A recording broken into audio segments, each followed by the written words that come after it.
Hello and welcome to episode 50 of Fergo and the Freak. I'm that bloke from Rugby League Project, Andrew Ferguson. You can find me on Twitter at AndrewRLP. And join me once again is the glorious League Freak. You can find on Twitter at League Freak. How you doing there, mate? Pretty good. Congratulations on episode 50. We've done it. Yeah, we made it. This is where we tell everyone this will be the last episode. No, not really. Who'd have thought back in those early days of the podcast all those years ago that we'd get to this stage? Yeah, I know. 3 weeks. It's been a long time. It's taken a while. So we've deliberated over this for a while. What should we do on episode 50?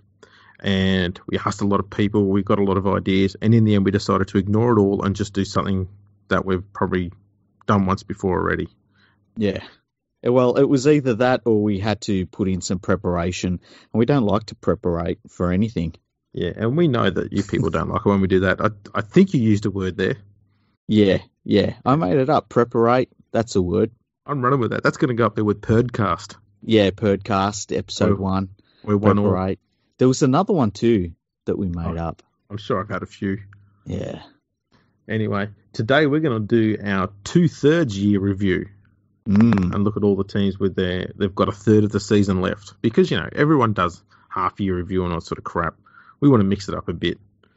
Yeah, we don't like being like everyone else. That's right. And besides, 2/3 is sweet because it's just after the origin period. We're just about to start the run to the final, so it seems perfect. Yeah, and it really is. The NRL season is split up into thirds, and I think we did the first third of the year just heading into Origin as well. Yep. So it's weird how long Origin actually takes when you have a look at it. So this is the time to do it, and this is the run into the finals. So it's like where everyone's set up for, and we'll see. We'll have a look at every single team. Yeah, so let's get underway. We'll start with the Broncos, and they're currently sitting at 13th on the ladder. They've had 6 wins. Is it 1, 2, 5? Yeah, 6 wins and a draw. 6 wins. Yep. Their season has pretty much been, I suppose, headlined by Darius Boyd being shit and Anthony Seibold not knowing what the fuck he's doing. Yeah, he seems to like it. It felt, and I think we talked about this a little bit in the first review we did. It feels like he come in and he had Wayne Bennett's team and he sort of just was like, okay, let's keep going, boys. And he didn't have sort of an idea of what he wanted to do with the team. And like he's made some changes here and there, but it feels like some of the changes he's made haven't been great. And the changes he really has had to make, he hasn't really made. I mean, moving Boyd from fullback into 5'8" has been nothing short of a disaster. McCulloch is in the same boat as Boyd, really, in that they would probably be additions by subtraction if he dropped both of them to reserve grade. The problem is that they're both on, there's a fair bit of money wrapped up in both of them, and he's already got such a young side anyway. It's not a really good situation. They can still make the finals, as most teams can in the league, but it's just been a very messy season for them.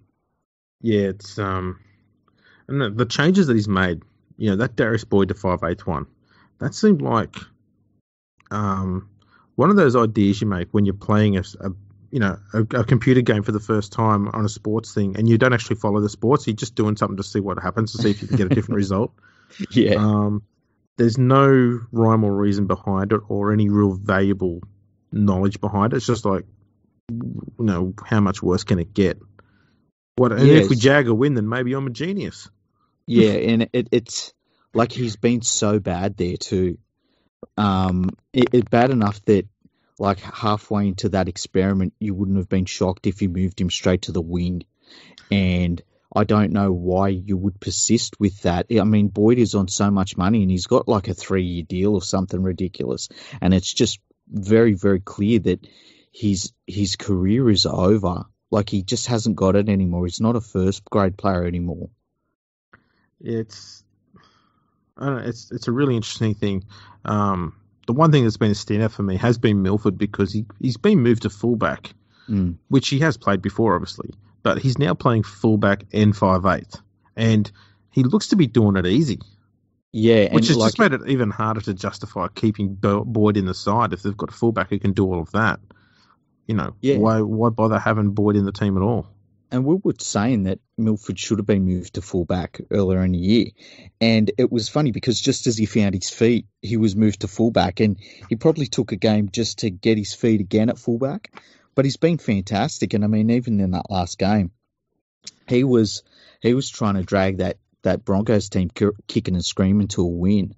And as you say, it's like he's playing two positions. He's doing such a great job. And it really highlights why Boyd isn't good enough in first grade, because at fullback he was giving them nothing, and now at 5'8", it's worse than giving them nothing. He's actually, detrimental to their performance. So yeah, I think they just need to bite the bullet there and maybe work out something with Darius Boyd where I don't know what you do, whether you can stretch out his contract over a number of years or something, and just say, look, we just don't need you anymore, but we'll still pay out your contract. I don't know, but they need to do something about it because it's the elephant in the room for the Broncos. Maybe they could hire Justin Potato to go up there and get some sort of post-playing career contract going for Darius.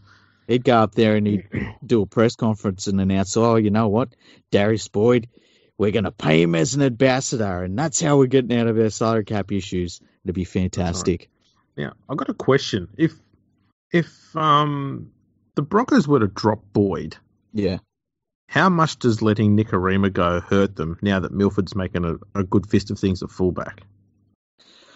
Well, look, I think Nikorima, I feel like Nikorima is probably a hooker, hey? I don't think that he's a halfback. He's not an organiser.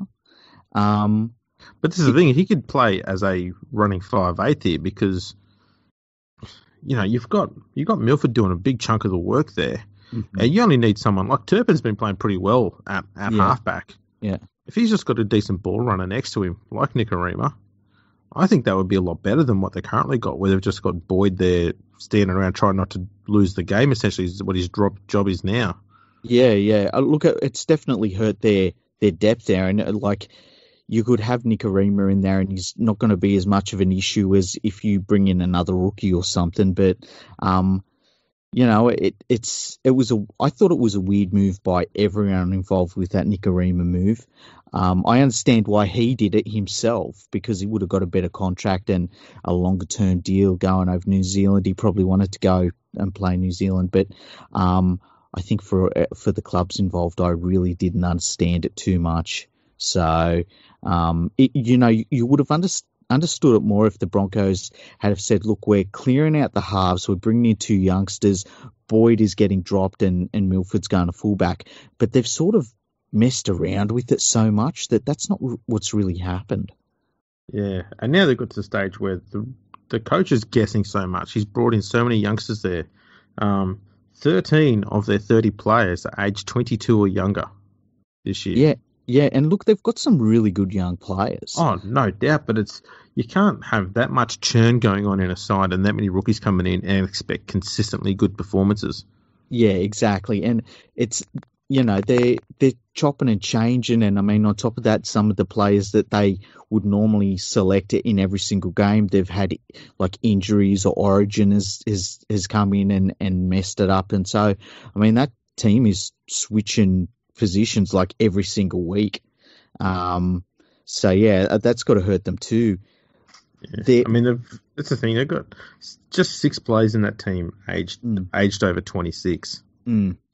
To me, it's great for the future there. Yeah. But the short term, there's going to be a bit of pain there because you've got a team that young. As I said, you're not going to get consistent performances out of them. They're going to be hit and miss. Yeah, definitely. And look, they're not very good away from home. They've only won 3 games away from home. At home, they're not fantastic. But, I guess it is what you come up with a young side. But the problem is they're carrying a couple of old dudes as well. They've just got to bite the bullet with a few positions and really decide, they need direction. They need to have a plan. And it feels like that they haven't really got a plan right now. They're just feeling everything out. I think that's the big issue at the Broncos right now.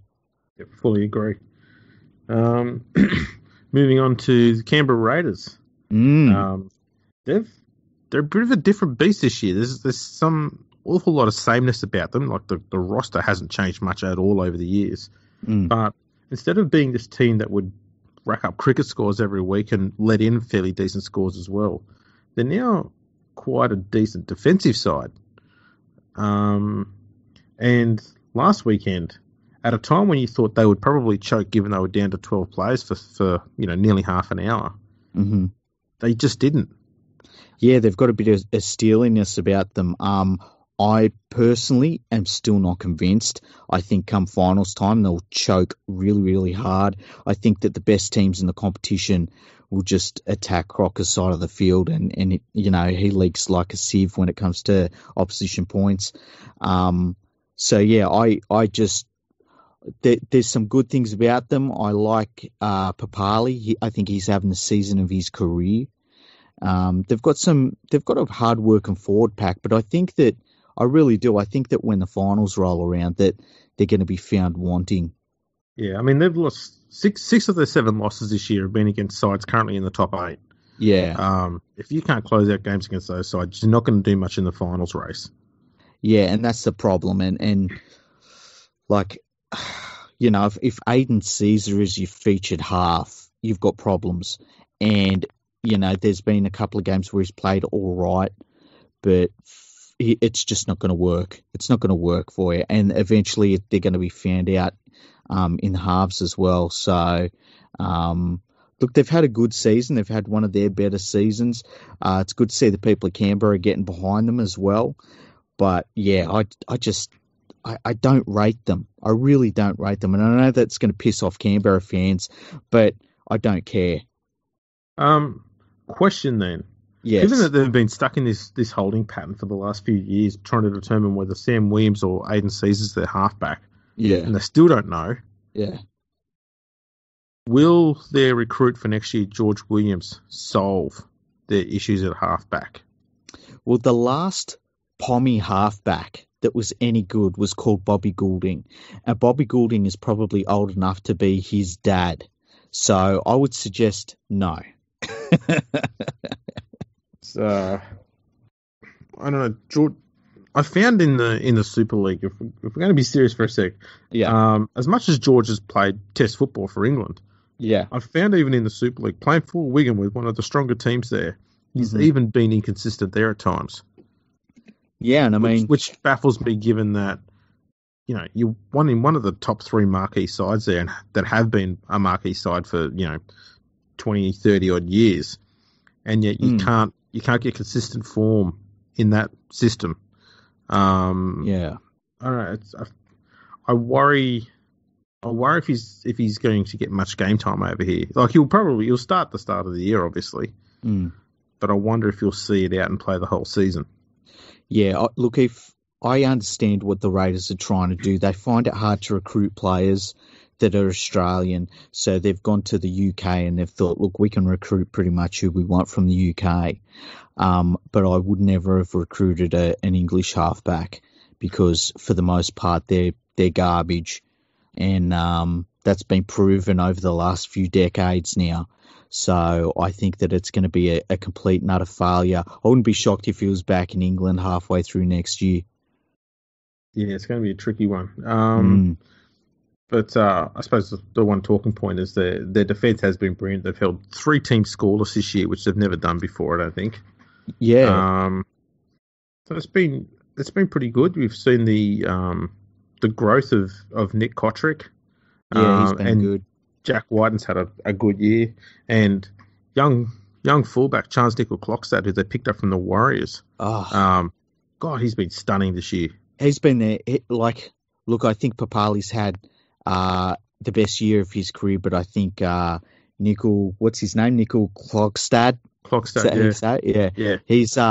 He's definitely their best player this year, without question. He's been rock solid at the back. His attack is fantastic.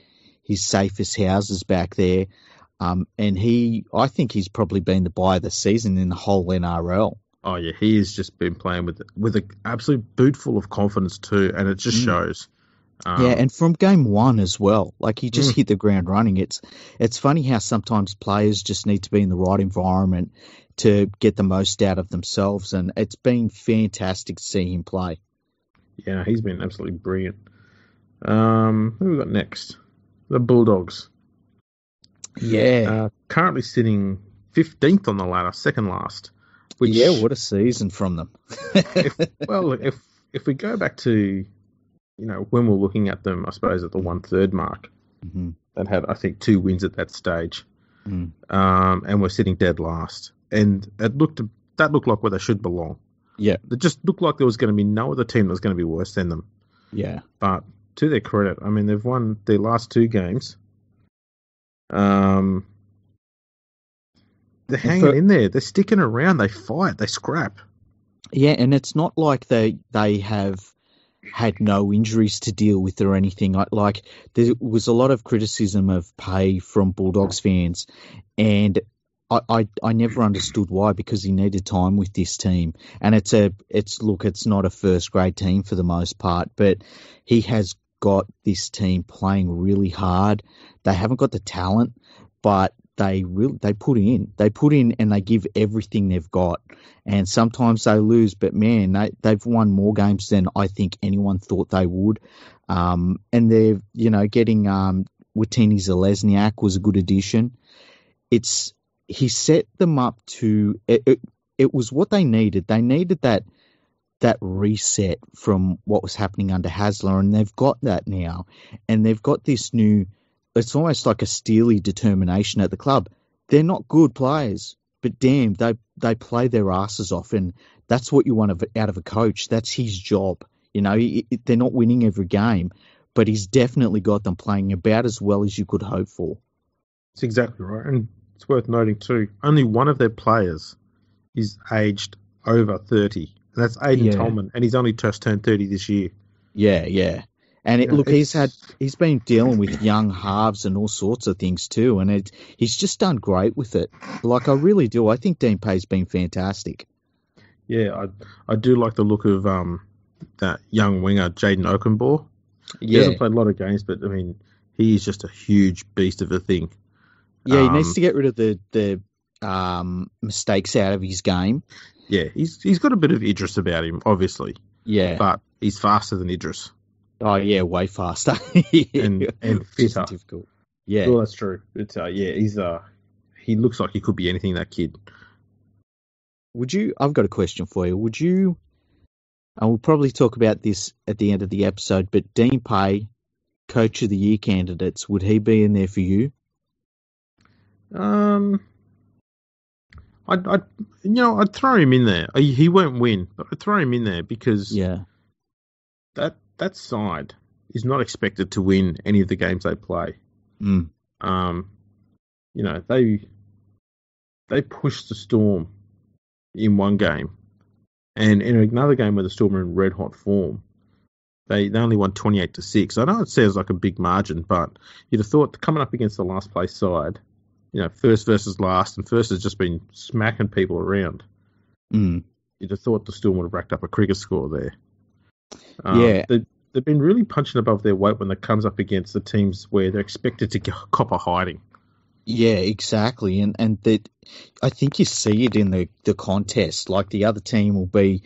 There was a game against the Dragons where I fully expected the Dragons to just smash them. This was earlier in the year when they were actually playing well. And the Bulldogs they held on. They really made it a contest for most of the match.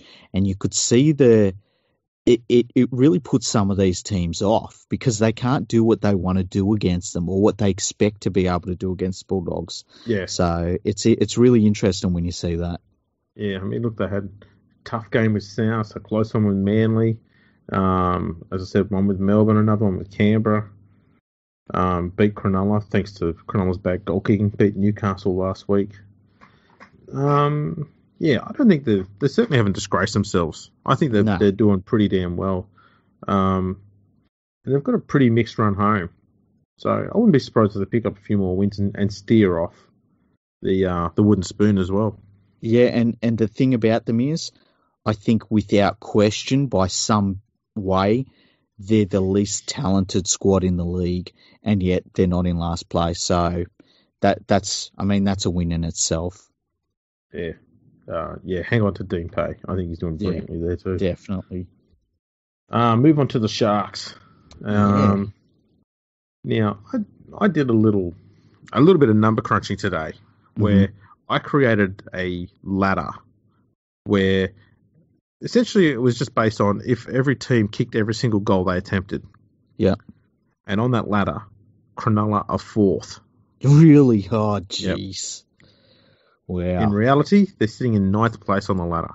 And to me, that says, given the amount of injuries they've got, how many youngsters they've had to bring in, the issues with having to bring in a coach in January, I think that's a pretty damn good bloody story, where the only thing that's prevented them from being high on the ladder hasn't been a lack of talent or a lack of application or anything like that. It's been the fact that shitty little 1%ers like kicking goals is the difference between them being in the top four and being in ninth place. Yeah, and a lot of that has been just the last month and a half as well. Yeah. Like, it's not like they've been like that the whole season. It's just that last month and a half where things have just been a little bit shaky. Obviously, they've got a few questions. I mean, look, Morris took over from a coach that was banned from the game for life. That was a terrible situation to walk into. He was taking over an aging squad. There were some issues there. He had to integrate Sean Johnson into the team late. He has a few injury-prone players there, and yet he's brought through a lot of youngsters into the team. Sherry has been fantastic. Flanagan has been fantastic. And I think that if he didn't have those massive salaries sitting in that squad, he probably would have brought a lot more younger players through. And it really begs the question, what do they do with some of these players who are on big money who aren't performing? Yeah, you just got to look at it. I mean, obviously, you got to be looking at Dugan, Sean Johnson. They both need to be moved on. Paul Gallen's trying at the end of the year. I mean, if those three move on, and Aaron Woods as well, if you can get those four to all leave the club, you've probably freed up close to bloody $3 million. Yeah, and that's massive money. Woods just gives you nothing as a forward. Johnson, I don't know what it is. Maybe it's just the wrong situation for him, but he just hasn't added anything to the team. He's been really disappointing. Moylan has been very, very hot and cold. Look, Dugan. I think Dugan's done, which is kind of weird because he's only a young player. I heard there was some criticism during the week, and it was from Gordon Taylor saying that, he's just too injury prone and he shouldn't be playing anymore. Every time I see him, he's always on the canvas. And I sat there and had a look at some highlights of Josh Dugan playing him when he got injured. And I think the problem with his game and why he gets injured so much is he's putting his body on the line so much harder than he needs to. Yeah. And that's causing these injuries. You look at some of the injuries he's got. It's head knocks. Yeah. Just running too hard. Busting his arm, getting his legs hurt. And it's, again, trying to push too hard in tackles. I think it's their effort injuries where he's trying too hard to try and do something, which is, I think they're things that he needs to reel back if he wants to start lengthening his career. I think that's what it is. I don't think it's actually an ability issue or it's an actual issue of him being injury prone. I think he's thrown himself into this stuff too hard because we've seen him in his younger days, and we don't have to go back far. We don't go back to his time with the Dragons. Yeah. He's a quality player when he's in good form. And I think this is the problem he gets is that when his form goes down, he throws his body into it more to try and get himself into better form, and all it does is it gets him injured and gets him further away from hitting that form. Yeah, I mean, look, I just think he's been. I think his form has been really poor this year at times. Like, there's been some good games. I can't remember who it was he was playing against. It might have been the Dragons or someone. But there was one game where it was like he'd recaptured his old form again. But I just think he looks like a player whose body is starting to let him down. It's something that if he was 34 years old, you'd say, oh, yeah, you expect that. I think he's only 29 years old from memory. He's not an old player. I just think it's like I wouldn't want him. I wouldn't want my club to sign him next year. And I think that the Sharks will be happy to have him off the books. But, yeah, it makes you wonder where his career goes from here because, I mean, the Sharks have been able to bring in some really good young backs and I think they'll replace him pretty easily. But, it's been weird how his career has gone the last probably 18 months.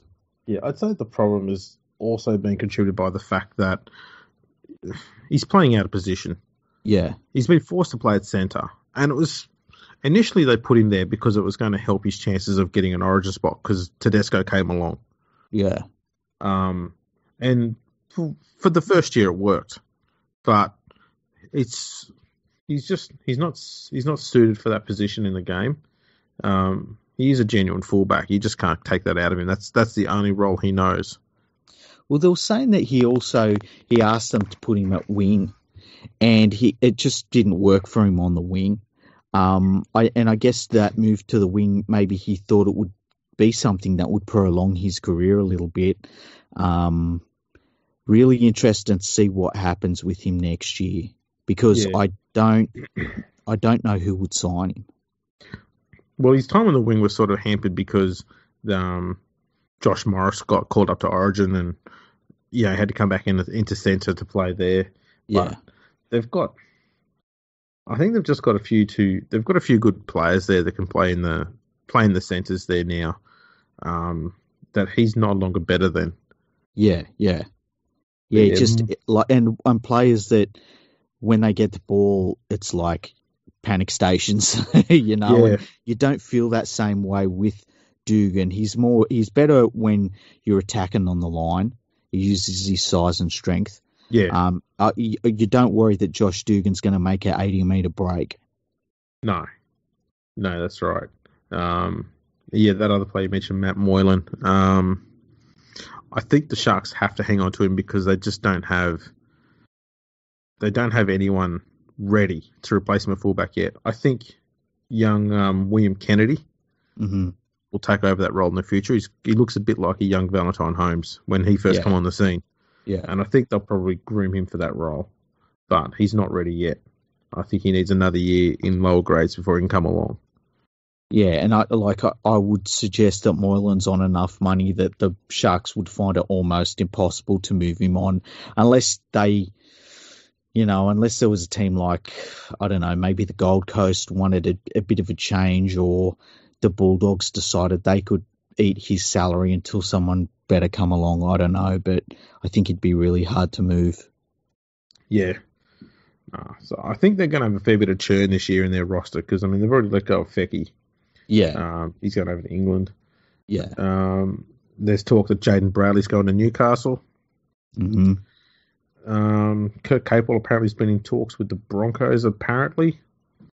So there's a little bit of churn expected to happen there. The big one they need to work on is that more than anything, they need to sort out Sean Johnson because they cannot risk having Kyle Flanagan sitting as a benchy for another year. That kid is ready to play NRL now. Yeah, I would just have him playing, and Sean Johnson, I would just say to him, listen, dude, it hasn't worked here. We know that we've got your commitment in terms of your salary, but if you can find somewhere else to play, it's probably the way to go for everyone. I'd actually think the best thing for Sean Johnson right now is to go over to England for a year. Yeah. Play over there, maybe even in the second division. I'm not saying that's his level, but go over there and just for 1 year, dominate every fucking game he plays and get him to think to himself, I can play this well. Because I think part of his problem always in his career has been confidence. Yeah. And I think what we're seeing right now is he's playing with no confidence. I think if you put him out there and get him playing against bloody Bradford and, teams like that, just get him out there just ripping them apart and make him realise, I can do this. It makes you wonder, should he go to Canada, play for Toronto? It wouldn't be a bad idea for them. Yeah. Be a nice change. It'd just be something very different for him, and they'd see him as a franchise player. I think that would be a great move for him. He would tear it apart. Absolutely. Yeah, who we got next here? We've got the Titans. The most disappointing team in the NRL, and for too long. They've got a very good forward pack. They've got a decent back line. It's not world beaters, but they're not the worst either. Yeah, they're all right. Their halves are not great. Well, one of them isn't anyway, but he's not there at the moment. Yeah. So, and apparently there was rumours that the players didn't like Brennan. Yeah. And they practically revolted to get rid of him. To me, that's not a coach issue. There's a lot of players in there that need to sort out who's behind that movement within the club and get rid of those players who do that, because if it's happened with this coach, it's going to happen with the next one and the one after that. And you can't have a situation like that, because it's never going to be a situation where the club's going to be successful. No, and look, and we talked about it in the last episode. I can see where some players can see that a coach just isn't up to the standard that a first grade coach should be. And I tend to feel like, from what we saw from Brennan over his time at the Titans, I think that was probably the case. But it does set up a real dangerous precedent when you've got the players, because you just need enough of them to band together, and then they get the next coach and they're like, when they turn on him, then what happens? Have you got to get rid of 8 players? Have you got to get rid of 10 players? Well, look, the situation was they had a similar thing that happened at the West Tigers. Yeah. And Ivan Cleary came in and cleaned out a whole lot of people he thought were part of the problem. Yeah. And you saw the amount of changes that Tigers team had in that first year under Cleary. Mm-hmm. But they're in a better place now. And I think that's the sort of thing that the Titans have got to look at is, sure, we've got a good-looking squad, but if there's players there that are part of this negative mindset that's getting rid of coaches and whatnot, then we can't have that here. We need to scrap them. Yeah, and look, I think every single player at the Titans is replaceable. I don't think there's anyone that you can really look at and say, oh, well, we just definitely cannot lose him. It doesn't help when your franchise halfback that you're paying nearly $1 million a year for needs time off for personal reasons mid-season. Like, I understand that you've got to look after players' welfare and things like that, but that's what the money's for. You can't pocket the $900 and something thousand and then say, well, I just having a bad time of it and stuff. At some point, when you're earning that much money, it doesn't matter what you're going through. You got to play. So that's the big issue for them in terms of their halves. But Peachy went up. Peachy didn't want to go there before it even got there. The Titans should have just said, look, if you don't want to come here, we'll get rid of you now. We'll cut your contract. Yeah. You don't take $1 off from us, and I don't understand why they would do that. I think Brennan, going out of his way to get Cartwright up there was an absolute disaster. Bryce Cartwright's not a first grader, and they're just different things like that just have crippled them. Yeah, they do have some handy players in there, but it's just been a whole season and a half there, especially this last year and a half, where you just look at them going, there's no game plan, there's no structure, there's no idea what they're going to do. It's just, do 4 hit-ups, kick the ball high on the last, see what happens. Yeah, it's like they're playing off the cuff and they don't have a game plan. And we talked about it in the last episode. They've got 2 legitimate starting first-grade hookers. You would think that they'd be tearing it up the middle of the field. And that doesn't happen. They just sort of play off the cuff. It doesn't really make much sense. And I hope they get Griffin in, because I think he'll do the job at the club. It was funny, I was watching NRL 360 before we started recording, obviously in the green room that we have here at the studio. I was watching NRL 360 on the big flat screen that we have here. And Yeah, they were saying that Kevin Walters is a perfect guy for the job and all this sort of stuff. And it's like, no, it's Griffin. It's got to be Griffin. And if they Yeah. get anyone else, apart from Jeff Tuvey, if they got Jeff Tuvey, I think it'll be a good signing. But I think if it's not Griffin or Jeff Tuvey, they've got somebody who is not the ideal person. Yeah, they need a hard ass in there. I mean, Yeah. Brennan initially suited the job because, he's a former copper.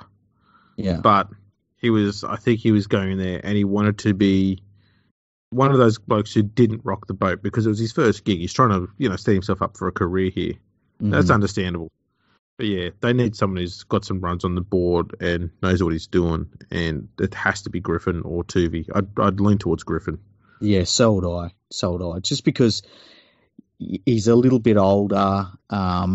He's had a few different coaching jobs. He knows his record is going to get him, more coaching jobs as his career goes forward. And I think that, he's the guy for the job. And hopefully they get him. Hopefully because they need it.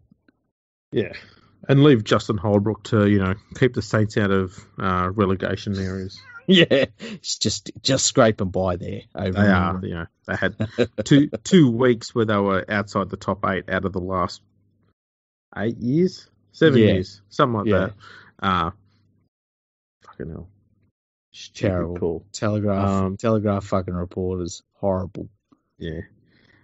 Next is Manly, and this is the year that proved, without a shadow of a doubt, how shit Trent Barrett was as a coach. 100%. Shocking that they could get rid of Trent Barrett and all them problems and drama and the fucking whinging, and they bring in Des Hasler, whose career was over, and they're sitting in 5th position on the ladder with this, maybe even a worse squad. Yeah. Because I think this is their last year where they're dealing with the salary cap penalty that was put on them for cap breaches and stuff. So I think next year they get their full cap back. And oh boy, they look a million times better this year. Daly Cherry-Evans is playing the house down. Tom Trbojevic, he's only played 7 games this year, including Origin, and he's won all of them. That's crazy. The bloke's just in stunning form. It'd be nice if you could pick lotto numbers for us, eh? Absolutely. Have to hit him up for that. Yeah. And another one that's really, really impressive is he's got Curtis Sirinen looking like a second row at last. It's interesting because you were talking to me about Curtis Sirinen. It was about 3 weeks ago now, and you were saying how he'd been used at the Tigers and they sort of were moving him towards almost a 5/8 sort of role, a ball playing second row lock sort of player, and he just needed to be taken back to being told run hard and tackle hard and forget everything else. And I've really been watching him since you brought that up, and it seems like it is starting to click for him because he's been sensational, especially the last 2 weeks. And in that last game, he was great. It really is. It seems like that he's just been told to simplify it. And it's incredible because it was just when you mentioned it to me, you know what, you're a rugby league expert. There you go. I've been saying it for years too, and it's something that's frustrated with me because you could see the potential in that kid since day one. Yeah. That he was, he looked like the sort of player who would potentially become an Origin player as a junior. Mm-hmm. And he just had this skill set that didn't match his body shape, where he was a generally good ball player. And he was coming through the juniors playing as a halfback 5'8", who was a ball playing one, not a ball running one. And as his body kept getting bigger and bigger like his old man's, it just became apparent that he's going to be too slow for playing in the halves. Mm. He needs to move into second row. But while he was still growing and still getting accustomed, the first thing they should have done is said, right, let's give you a season playing at centre so you can learn how to run the lines, how to tackle, how the structures work out there, and get you running forward instead of sideways because you're not a half anymore. And that 1 year could have been enough to get him on the right track and made him a marquee player at the Tigers. But instead they just put him straight in the second row and left him there for 2 years to try and learn it. Yeah, yeah. You can't learn that stuff playing the games when you've never done it. Yeah, you've barely done it before. And I think that was the great thing that Hasler's done is he's just said, okay, this is your two jobs. You run straight in that direction, and then you tackle anything that runs near you. That's it. Yeah, and it's working. And he's on the verge of being the sort of player that you got to talk about during the week, that you got to stop him. Yeah. Because he really is. He's in fantastic form. And if he continues to improve, he wouldn't be too far off of Origin contention. Again, maybe not as a starter, but just off the bench. It's really fantastic to see. It's great when you see a player who was maybe a little bit misguided by others in terms of what they should be doing with their careers. They go somewhere else and they sort of work it out, and they get back on their feet and they go in the right direction. And that's what we're seeing with Sirinen because, he's in the career best form by a long, long way. Yeah, he's looking absolutely fantastic. I suppose for them, for Manly, do they keep Dylan Walker? Because he hasn't done a huge amount in his time at Manly on the field. We won't talk about the off-field stuff. Yeah. Well, is he off contract at the end of the year? He must be close. And this is the crazy thing. He's 24. Really? He's only 24. It feels like he's been around forever. Yeah.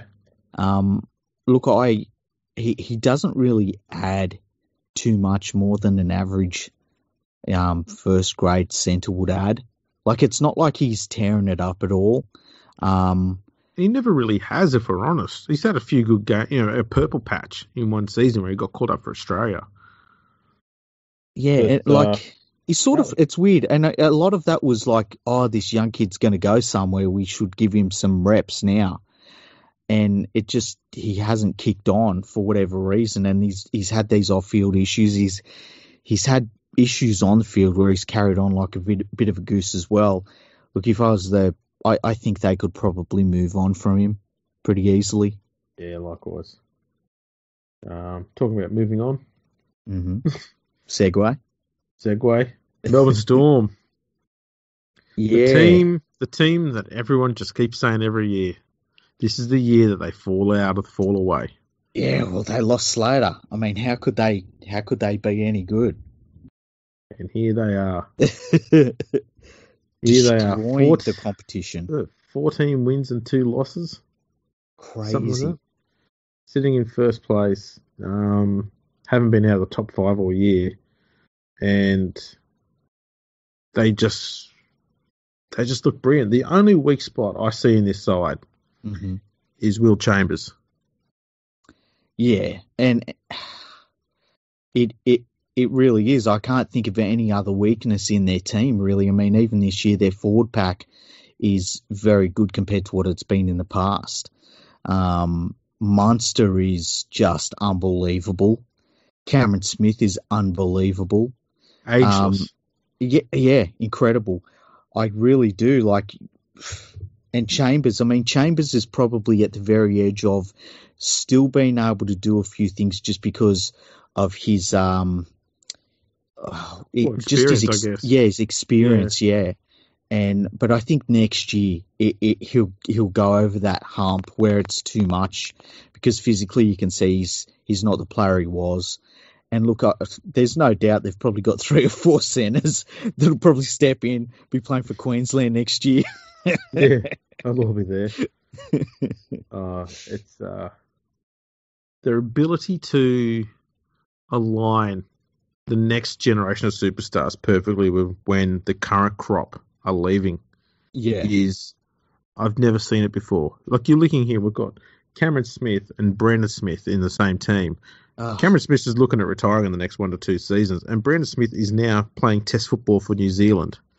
And he's playing a lot of time at lock, which means he's getting that defensive, structure and technique and everything in place now, so that when he does move to hooker, when Smith retires, it's like they haven't lost anything.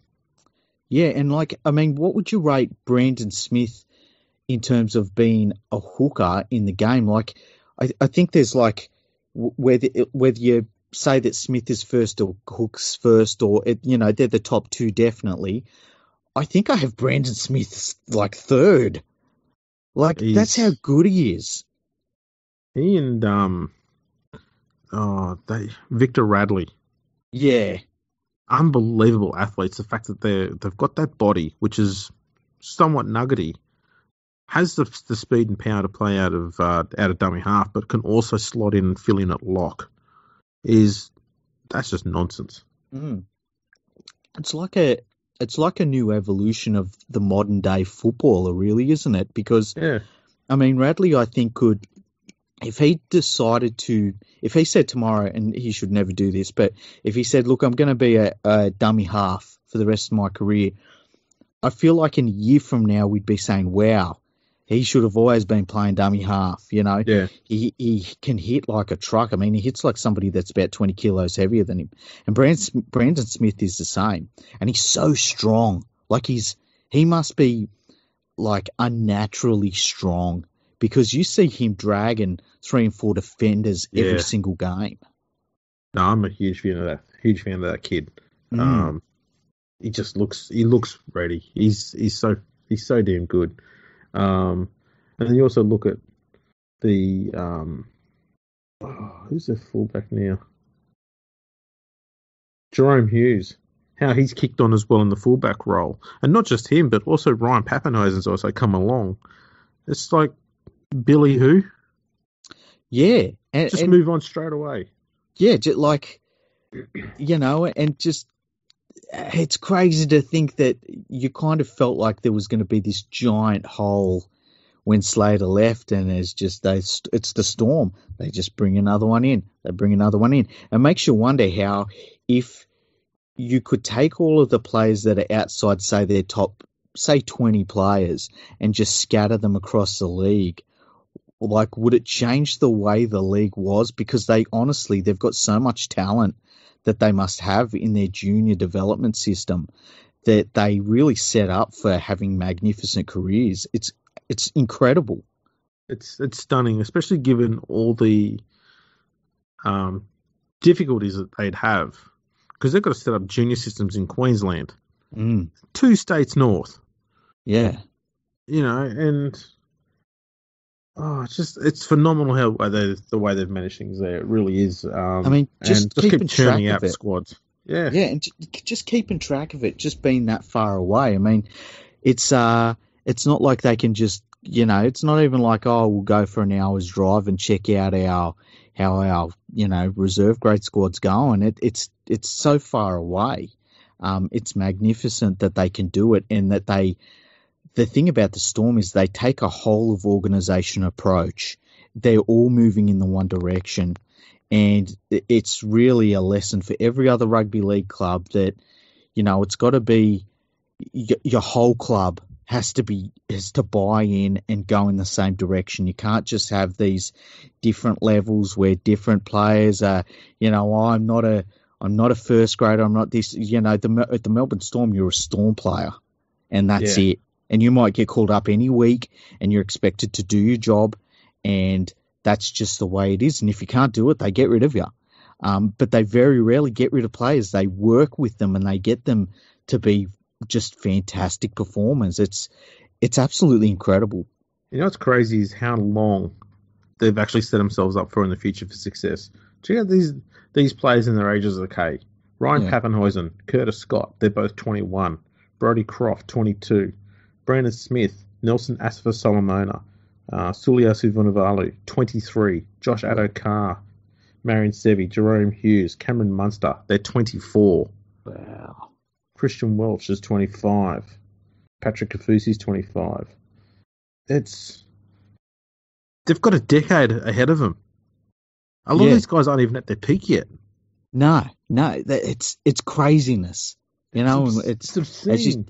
As you say, every single time somebody moves on, it's like, well, Storm, they had a good run, and they bring in someone that's just as good. Yeah. And they've been doing it going back to, like, you know, when Glenn Lazarus retires, they're stuffed. When Brett Morley leaves, they've got no one. It's been going on for, like, you know, 20 years or so. Yeah. Now, next team, the Knights. And this one's tricky for me. Yeah. Because they had that run of 5 straight losses from round 2 to round 6. Mm-hmm. And then they won was it 6 or 7 straight games after that. Yeah, they went on a real good run. And they got themselves in top 8. Beat some average teams and teams out of form during that time, but a win's a win. And you got to beat them. Yep. But boy, their form's nosedived. They had a win against the Broncos, and they lost against the hot and cold Warriors, and then they lost last week to the Bulldogs. Yeah. And they've got the Roosters this weekend. And in the future, they've got Manly, Parramatta, and Penrith to play, interspersed with a few teams that are hanging around the top 8. Like the Tigers, they're playing twice. They've got the Cowboys. They don't really have an easy run home, especially when you consider only 3 of those remaining games are going to be played at home. Wow, that's terrible. The other thing is too, like the lineup of teams that are right on their heels. There's so many teams that you could say, oh yeah, they seem like if you said all of the top 8 teams or all of the teams that probably could be a top 8 team, there's like about 10 of them, 12 of them maybe. So they've got all of these teams that are snapping at their heels. It's going to be a tough road ahead. They're going to have to win a few games, probably that they're not going to be favourites in, to keep in the top 8. It's going to be a difficult task. It's going to be a real difficult task. I don't think that they're maybe ready for that yet. Yeah, I can probably see them fighting for 8th place, but it's hard to tell. I mean, I think we're going to see a different Mitchell Pearce. He's got that massive bogey off his back. Yeah. And that's a burden that's hung over his head for years. And that's, never winning an Origin series. He's now fixed that. I wouldn't be surprised if we see him play some pretty good free football from here on in. They got Kalen Ponga to come back as well, which those two have been pretty much running the entire side, along with the massive work that Clem has been doing. He's been their biggest signing this year, no doubt. Yeah, definitely. And look, Ponga, he's gone to a new level this year. I think about a month into the season, he really took his game to a different level. And I think now we are starting to see why he gets so many big raps. And his general gameplay has been fantastic. His ball playing has been fantastic. He's really taken over, from the halves in a lot of games, especially ones they've been losing in too. Like there's games where Pearce has gone missing, and Ponga has really he's been the one that's tried to take over and take them to a win. But I feel like it's too early for them just yet. I feel like next year they'll be a much better team, but I feel like this year they just won't have the consistency they need on the run home to be a finals team. Yeah, if they can have minimal changes to this squad for next year, yeah, they are going to be a top 5 team next year. I'm certain of that. Yeah, they're still working on some little things cohesion wise. It's starting to click, but yeah, Ponga. Look, the one thing good about Ponga is it comes down to his coach as well. Nathan Brown started the year and said, you know what, we're going to move him to 5'8". Mm-hmm. And he saw after 2 games, this is not working. Let's move him back to fullback. Yeah. He was willing to admit he got that wrong and make that change back. And that's, to me, that's a sign of a good coach and one they need to hang on to. There's a lot of people wanting Nathan Brown's head on a bloody platter, last year. He's proven them all wrong, I think, this year. Yeah, definitely. And, when you look at how many terrible losses the club suffered over his tenure early on, and the squad he had to work with was just terrible. It was trash what Wayne Bennett had left behind, and to really stick with it, and to for the people at Newcastle and at the Knights to have faith in him through the whole thing, and it's been unwavering, and they needed that. And Brown was one of the few people that was willing to take on the role. And now that they're going good, it's not like he's going in and saying, "Look, you got to sign me for 5 years. I deserve it now." He's basically got the thought pattern of no, the job is far from over. We've only really just begun, and that's good seeing. I think that you're seeing that in his squad as well. I think you're seeing the attitude come down into the squad as well. It's really good to see. Absolutely. And what he's doing here is exactly the same thing he did at Huddersfield, where he turned up there and turned that mediocre side into a top threes team Yeah. and kept them there. And they only went down when he left, because he left and went to St Helens and fixed up their mess as well and got them sorted out. That's what he does. He's a fixer. And when Yeah. Jason Taylor was getting the boot from the Tigers, there was talk that he was going to apply for the Tigers job. I was like, I hope they get him.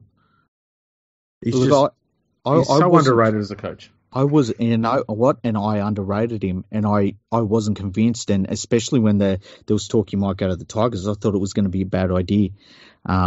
This season is starting to change my mind about him as a coach. I think you've got to see when somebody like Brown, how he does when it is finals time, and everything changes a little bit, and now you're up against the elite coaches. So he has that question mark over him, but there's no question being able to fix up a squad, he ticks that box. Absolutely. Now, someone who hasn't been able to fix his squad has been Paul Green at the Cowboys. Very little changes to this squad since the team that won the grand final, other than a few, one or two important players retiring. But the core of that side's still hanging around. He picked up some bloody good names in the off-season too, we might add. But just hasn't clicked. They had a run of 3 wins in the middle of the year, but aside from that, it's been mostly just losing all the time, and not floggings. They only had one real bad game where the Sharks racked up 40 against them in round 3. Other than that, they've all been pretty tight. That they've been close enough, but not good enough. See, I've got this thing with the Cowboys that they've got winning DNA through that entire club, because even when they got to that grand final that they lost without Thurston and Scott, that was a determined team that won that, and they really did that off the back of it being a lot of the players that had won a grand final previous. They knew what it took. There are games this year where they've won the game because of that. I think it could have been very, very easy for this season to go really bad for the Cowboys, but because they've got those winners in the squad, it hasn't gone that way. I think the fact that they haven't brought in some new blood to the club has hurt them a little bit, and I think they've recognised that. They brought in Drinkwater from the Storm. I think he's been a good addition to the team. Yeah, they just need a bit more. They need some more game breakers. And they've got, their forward pack you don't really worry about, because they've got Taumalolo, who is just at one of the all-time greats.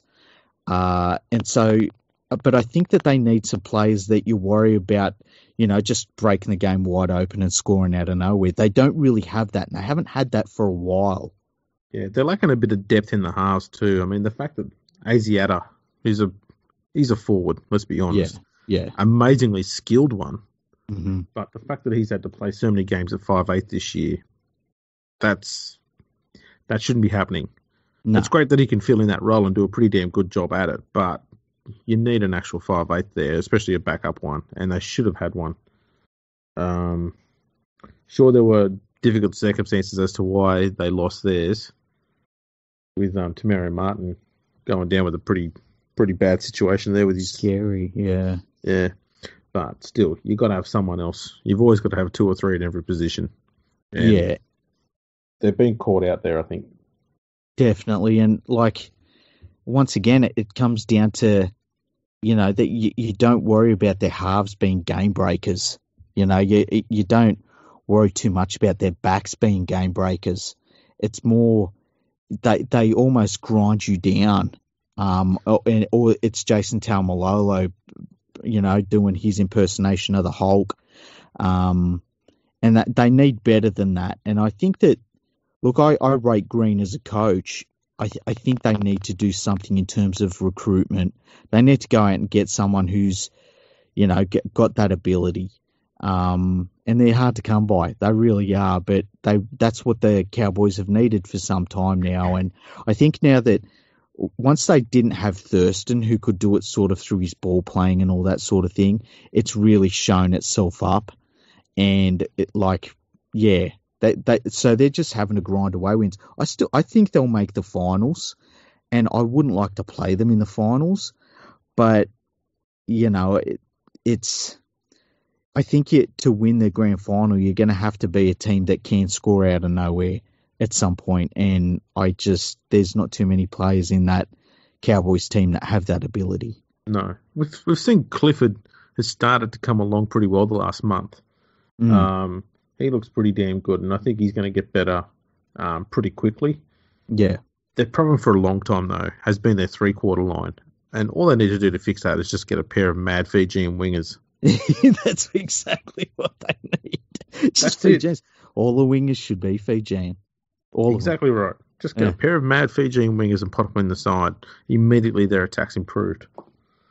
Yeah, definitely. It makes me think, actually, because they had some money to spend when Barber got sacked, and they would have spent some of that on Drinkwater. I don't know who is off contract at the Cowboys this season, going into this off season, but wouldn't it be great for them if they could get someone like Semi Radradra back, like someone like that who's just an out and out game breaker? They need someone like that. Yeah, him and Vunivalu, one on each wing. That'd be fine. That's the sort of madness they need. Can you imagine those two running off of what Taumalolo's doing? It'd be fantastic. Can you imagine Radradra, taking the ball back and dealt with him. Now you got Taumalolo. Oh no! Can we get Rugby League gods? I don't ask for much apart from Panthers Premiership, but can you make that happen, please, Rugby League gods? Bloody oath. Now I'm going to go another segue. Ooh.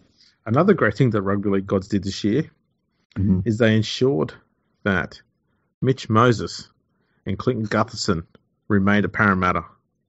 Yeah.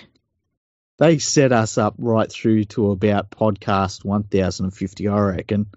Thanks, Parra. Seriously, we love you. We love you so much. And they got them for cheap. Not really. Yeah, well. They would have done if it hadn't been all for all those offers they got from other clubs. Gutherson almost had one other offer, hey? Yeah, and try as he might, Paul Crawley did everything to try and talk up a deal with the Broncos for Moses. Oh, man. They did all they could. Somehow this year, Parramatta are in the top 8. They've won 4 of their last 5 games. Mm-hmm. They've had a pretty comfortable draw, though, I must say. Yeah, and it's during Origin time, and they feel very much, and they're next to each other on the ladder.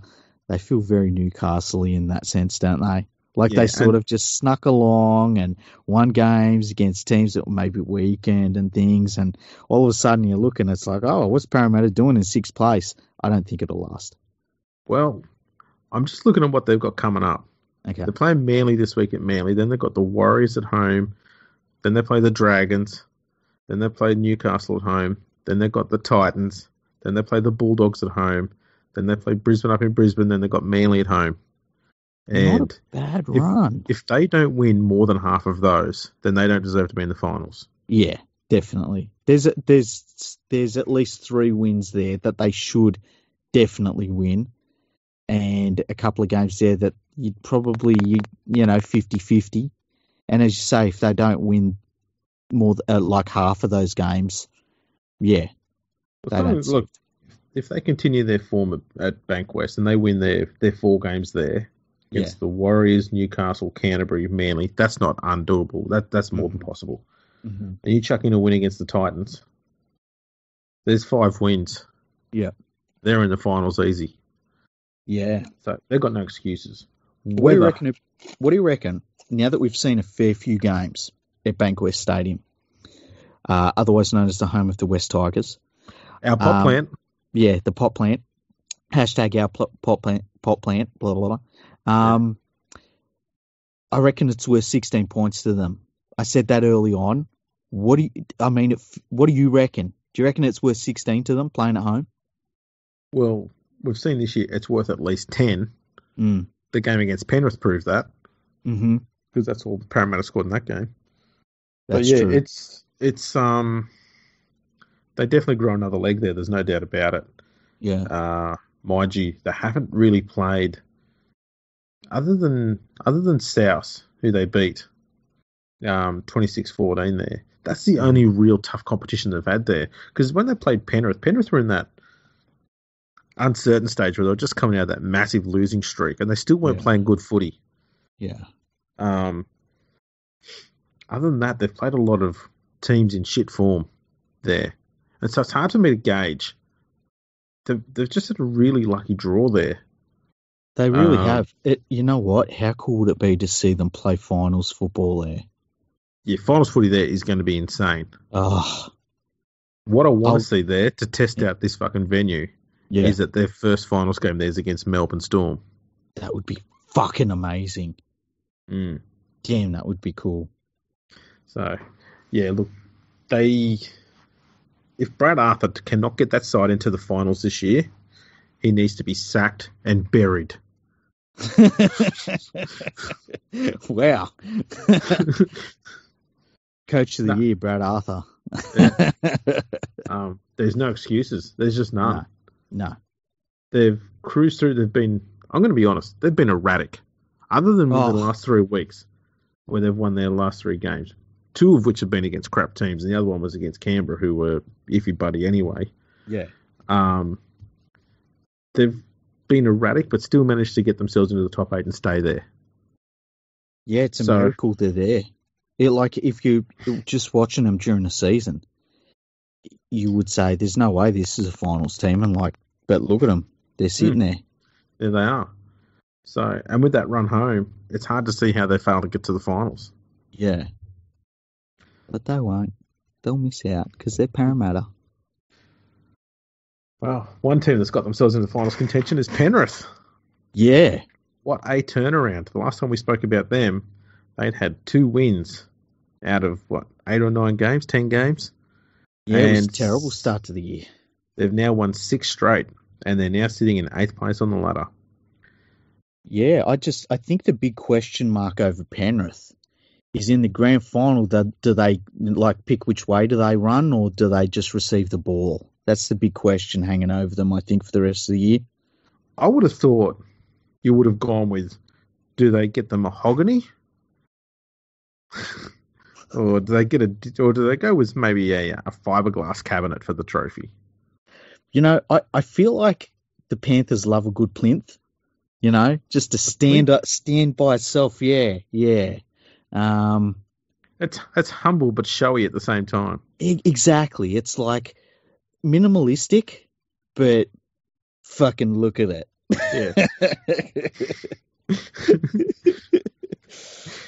Yeah, it's going to be interesting to see what day they hold the premiership winning parade through High Street. I plan on picking up a High Street pie because they're the best pies in Australia. And yeah, I'm really looking forward to it. So yeah, that's the Panthers done. It's interesting. I will just say that the one thing that was their problem going through the season, other than a handful of games there just before they went on that winning run, was the inability to grind out a win. Like they get in themselves in that situation where they'd be able to win the match and then just choke and give it away. Just usually through stupid shit.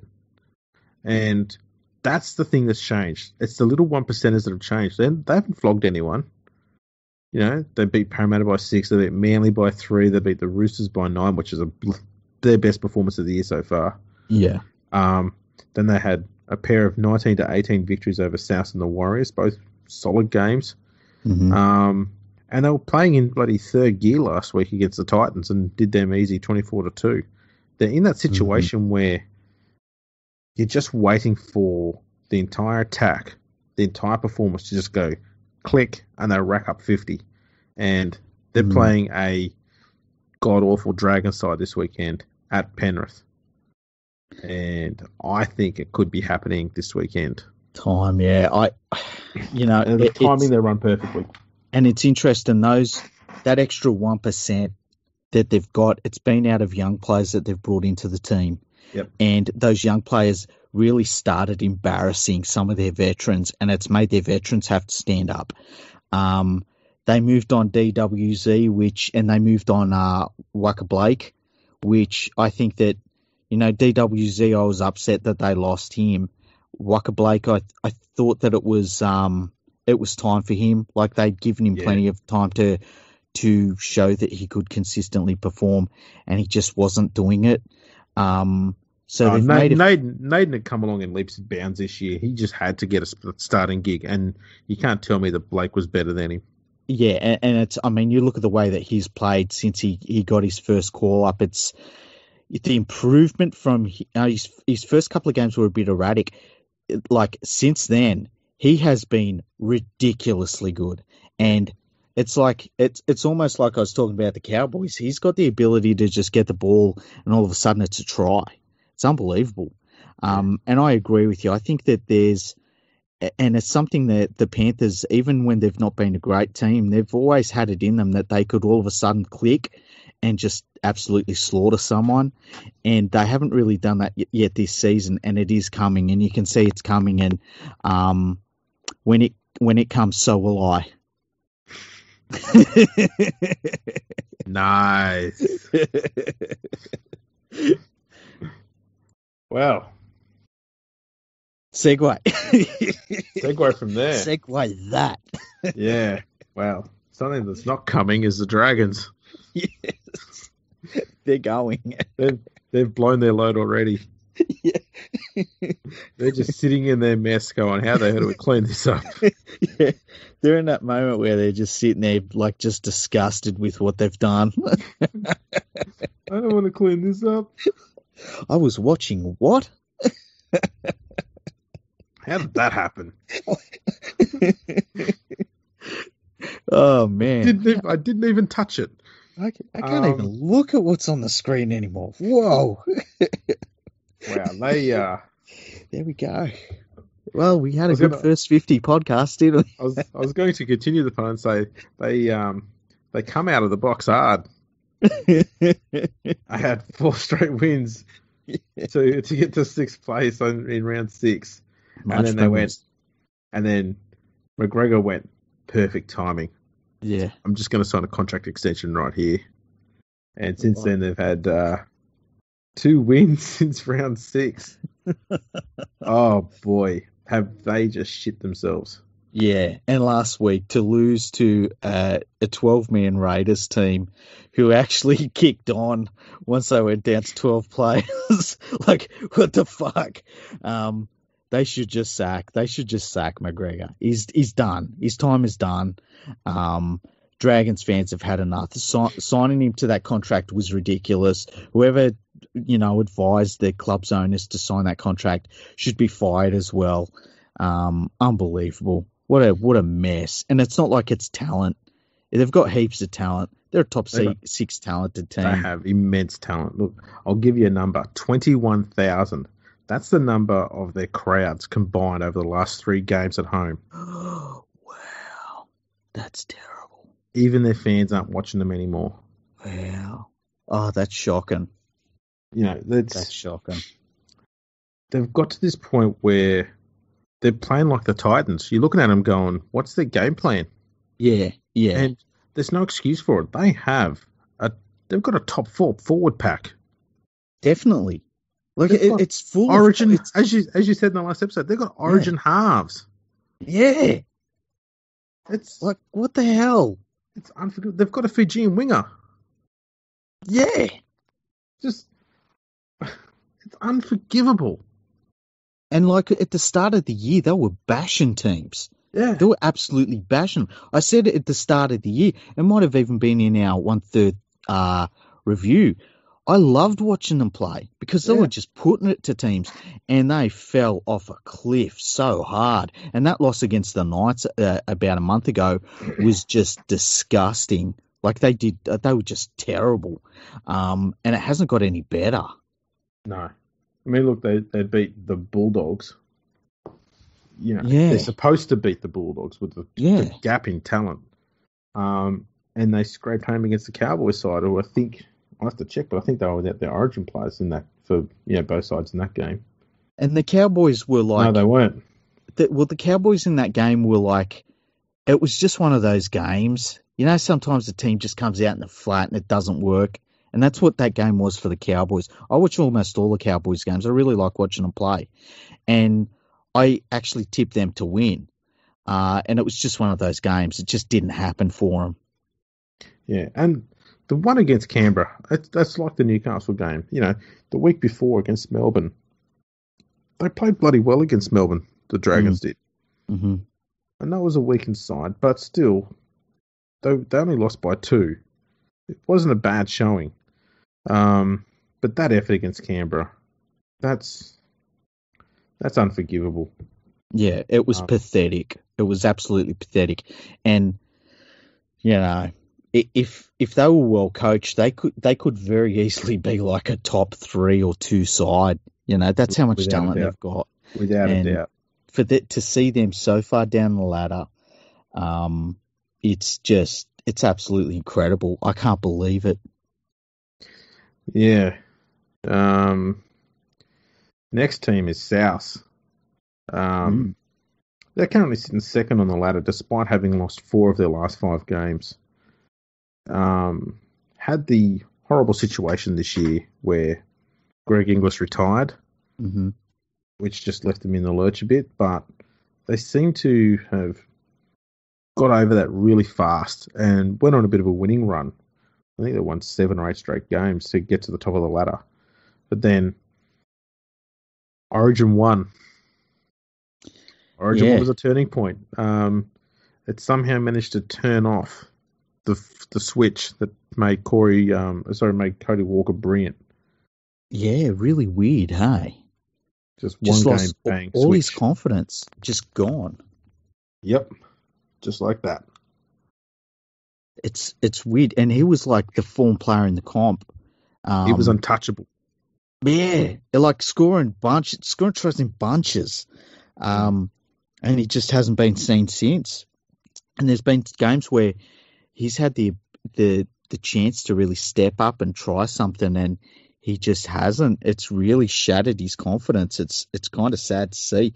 And think about this South side, like they've had to deal with injuries to Reynolds, who had a back issue. They've been missing Sam Burgess, who was getting his shoulder cleaned up, and then he got an infection in a post-operation infection in it, so he wasn't there last round either. I don't know how many weeks he's going to be out with that infection. He might be back this week. I don't know. The other Burgess, because he tried to rip out Robbie Farah's eyes. Yeah, he went the optometrist route, and it didn't quite work out for him. So they haven't had an ideal run. So to be where they are on the ladder is kind of a minor miracle. Yeah, it certainly is. And they've got a tricky sort of run home. Mm-hmm. They've got the Cowboys this weekend up in North Queensland. Then they've got the Dragons. Then they've got the Sharks at Shark Park. Then they play Melbourne, play the Bulldogs, the Broncos up in Brisbane, the Warriors over in New Zealand, and then the Roosters. And wow, that's a hard run home. It's tricky. Like even the teams that are playing badly, they're playing them on their home ground. Yeah. It's a tricky sort of run home. And a lot of them are away games. So look, they're going to be in the finals, there's no doubt about it. But, yeah, definitely. Where they finish in there is going to be a bit tricky. I can see them, if this patchy form continues, they could probably drop down to 4th or 5th the way they're going at the moment. I think what the thing that they're probably hoping for is they get to about a month out from the finals. They finally get everyone back on deck again, which they haven't had for a couple of months at least. And they just get enough football under their belt where they get back to being what they were earlier in the year. They've done well to sort of keep going and keep that second spot on the ladder. And I think that at their best, they're one of the top sides. Obviously, they're one of the teams to beat. So I feel like that's what they're hoping for. Yeah, I think you're right there too. They'll try and get wins against the Dogs, Broncos, Warriors, and the Roosters with any luck in those last 4 games of the year. Yeah. Now, speaking of the Roosters, they're next, and like South, their form's dropped off a cliff in recent weeks. Mm-hmm. They were 8-1 to be at the top of the ladder after round 9. And since then, they've had 2 wins and 5 losses to drop down to 4th. Surprise loss last week against an injury hit Cowboys side. Mm-hmm. Went down 15-12. Yeah, it's hard to get a gauge on their form. They're $1 million when Tedesco plays, but when he's not there, they fall apart. Yeah, and you know the weird thing is too that when they had lost the players, they'd lost a few players to Origin, but they hadn't lost as many players to Origin as you probably would have expected. And there were some players like Radley who you would have thought was going to play Origin and didn't. So, like their Origin struck team was still pretty damn good, and it was kind of weird to see that they were losing, against a lot of different teams. That worries me. Because if you can find a way to neutralise Tedesco, and I don't know that there is a way, but if you can find a way, then they become a completely different prospect. They don't become as scary, and it's really weird. The way the commentators deal with the Roosters, they're either world beaters or they're just not doing it right. It's never that they're just not the team that you think that you thought that they were. Yeah. So yeah, it's interesting. I wonder if they can turn it around or not. I don't look at them the same way I did earlier in the year. They're definitely not on Melbourne's level. I don't think they're on South's level at South's best. No, it's interesting. Is we're seeing for the first time Latrell Mitchell in bad form. I don't think he's still in it anymore, but people are starting to notice that he's not one of those players who touches the ball a ton of times. He's one of those impact players. Yeah, he picks his moments, and he's been really good at picking the right moments to get involved in a game. Mm-hmm. But that instinct seems to have left him a little bit in recent weeks. Coincided with him being dropped from Origin after game 1, and like Cody Walker, he's struggled a bit with his form since then. Yeah, and look, I would say to Latrell Mitchell, because I think they're looking for the work rate out of him, and he just might not be that player. And I would say to Latrell, look, play your game. Yeah. Don't stuff up your natural game, going and looking for the ball in field and doing hit-ups, because that's not what they want from him. They want him to get the ball kind of fresh and to start tearing it up like he was earlier in the year. And I think he'll definitely get back to that form. And his combination with Tupou is fantastic. Absolutely. So I think that he needs to just chill and concentrate on playing his natural game. I think that the other thing that jumps out at me about the Roosters, Ryan Hall. I was going to address the elephant in the room. Yeah, well...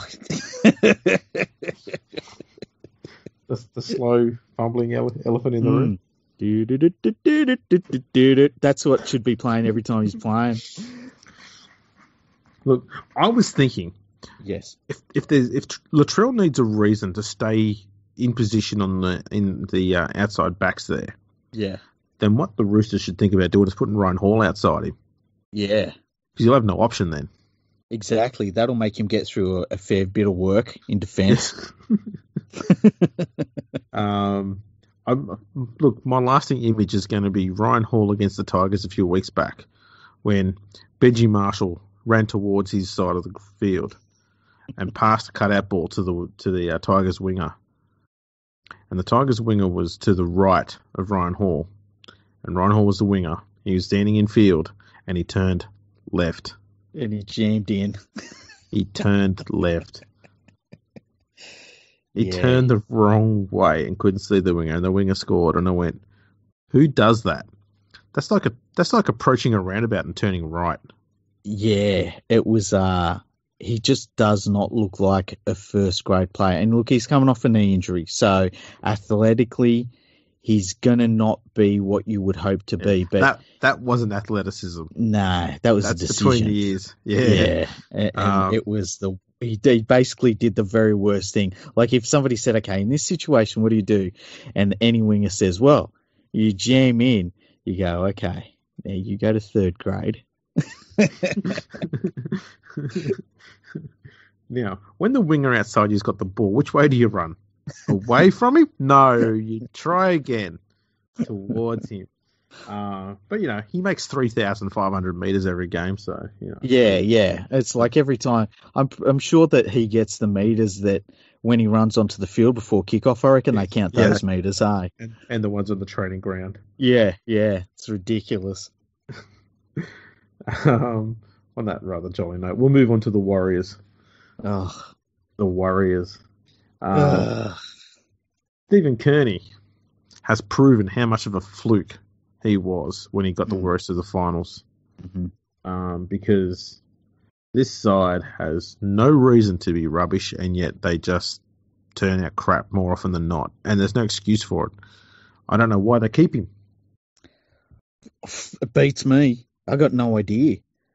And they've got, Tuivasa Sheck at the back is in the top 5 players in the world without question, and does everything he can during a game.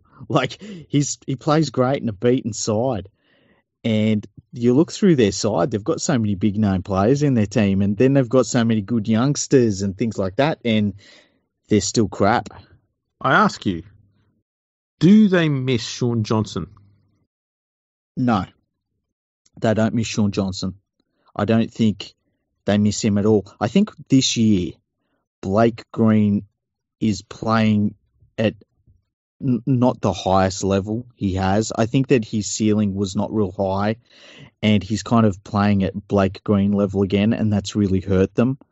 I don't know why they got Nikorima, because if anything, they would have needed an organising halfback, and Nikorima is kind of like so many other halves that they've had. He's just he's an all right ball runner. Yeah. But, he's a 6. Yeah. He's an out 6. They need an organiser. I don't know where they got him. Yeah. And so, they've got that young player that they had earlier in the year, and I can't remember his name. I always forget his name. Harris Tavita, that's it. And he was playing pretty well, and I even watched him play reserve grade and called him in a reserve grade game, and he played really well in that game. And it feels like whenever he's on the field, he's doing something for the Warriors, but for whatever reason, they won't commit to him in the halves. I don't understand why. Yeah, it's got me beat. Look, the one thing that gets me is they've got a young guy in reserves there called Hayes Perham. I don't know if you heard of him or not, but no. he can play fullback. He can also play in the halves. Yeah. The kid is a gun, and they rarely play him. I don't know why.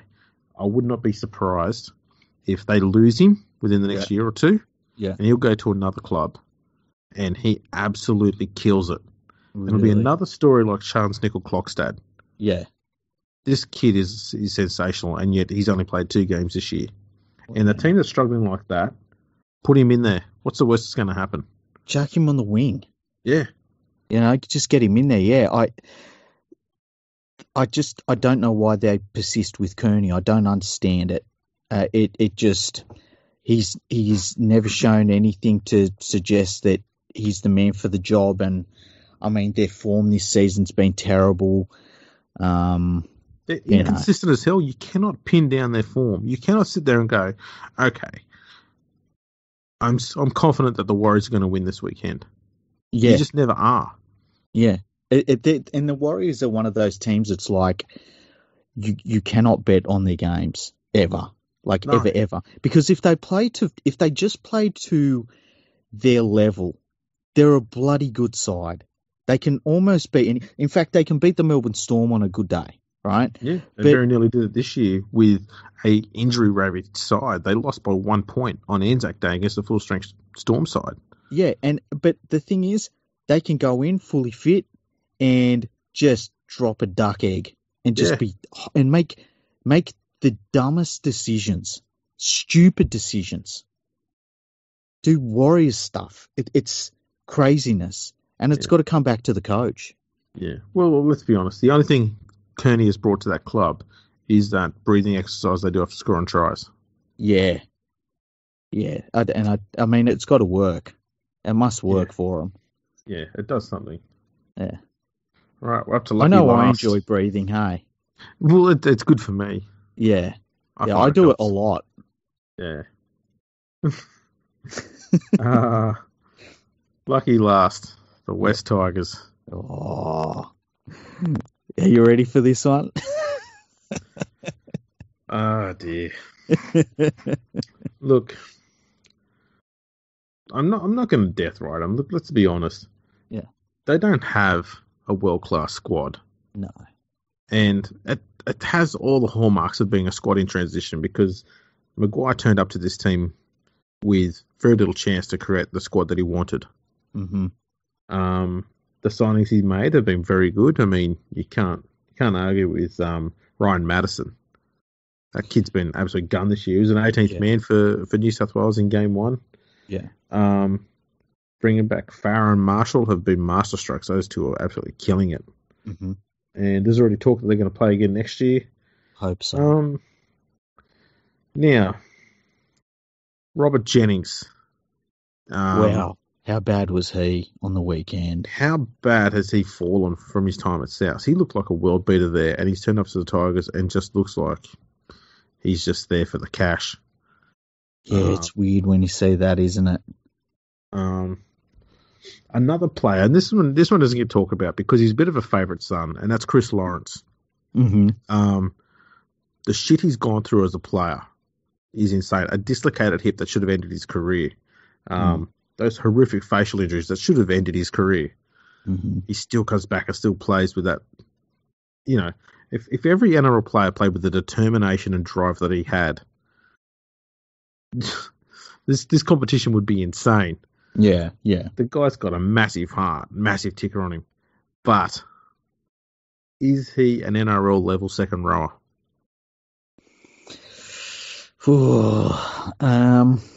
And this is the thing, it's a hard thing to discuss because you just go, he's overcome so much to get back in the side, and he's a phenomenal line runner. But and that's honest, the thing. That's all he's got, good line runner. Yeah. Yeah. But I feel as though the second rowers, I feel as though he hasn't got the same all-round game as what you would want from a second rower. He's a very good line runner, as you say, but I feel as though he's not whacking dudes in defence. No. He's just Liam Fulton again. And Liam Fulton wasn't a bad player, but he was essentially a depth player that you put in there when you got a few injuries. He's the first bloke you call on to come and help plug a gap. He's the bloke you put on the bench as your defensive player. Yeah. He's not your game breaker you put on the starting lineup to play 80 minutes.